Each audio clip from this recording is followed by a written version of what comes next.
পুৱতিয়ে শেখৰক আকৌ লগ কৰিব। হয়, আপুনি ঠিকেই শুনিছে। আজিৰ খণ্ডত আপোনালোকে দেখা পাব পুৱতিয়ে শেখৰক আকৌ লগ কৰিব। নমস্কাৰ, স্বাগতম জনাইছোঁ আপোনাক মোৰ চেনেললৈ। আৰু এই ভিডিঅ'টোত মই সৰুজমুখী ধাৰাবাহিকখনৰ আজিৰ খণ্ডত কি হ'ব সেয়া ক'বলৈ ওলাইছোঁ। ক'ত বা আছে ল'ৰাটো, কি বা কৰিছে? সোণ হঠাৎ নোহোৱা হৈ যোৱাত শেৱালি কান্দি থাকিব আজিৰ খণ্ডটোত দেখা পাওঁ আমি। আৰু আনফালে দেউতাকে চিন্তা কৰি থাকিব। এইটো হয়ে দিয়কচোন, নিজৰ ল'ৰা যদি এনেকুৱা এটা কেছ লাগি থাকে আৰু যদি ঘৰৰ পৰা নোহোৱা হৈ যায়, প্ৰত্যেকজন দেউতাকেই চিন্তা কৰি থাকিব নিজৰ। ভগৱানে তাক কুশলে ৰাখিলেই ভাল।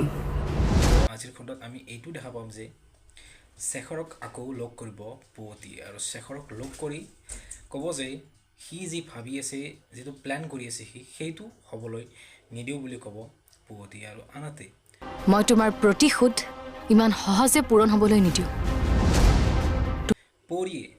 পৰিয়ে লগ কৰিব পুৱতিক, আৰু লগ কৰি ক'ব যে তাই যিখিনি কথা লুকাই ৰাখিছিল ঘৰৰ পৰা, যে শেখৰৰ লগত তাইৰ যিটো সম্বন্ধ আছিল বা ঘৰৰ পৰা যিখিনি কথা গম পোৱা নাছিল, সেইটো পৰিয়ে পুৱতিক ভালদৰে বুজাই ক'ব দিব। আজিৰ খণ্ডত আমি দেখা পাম এইখিনি কথা। আৰু এই শেখৰে কিবা মিছা কৈছে যেন পাওঁ, তাক জেৰা কৰিব লাগিব। শেখৰক জেৰা কৰিব বিচাৰিব ত্ৰিদীপে, আৰু শেখৰে মিছা কথা ক'ব বুলি, বা শেখৰে যে মিছা কথা কৈ সোণক ফচাইছে সেইটো কথাও ক'ব ত্ৰিদীপে।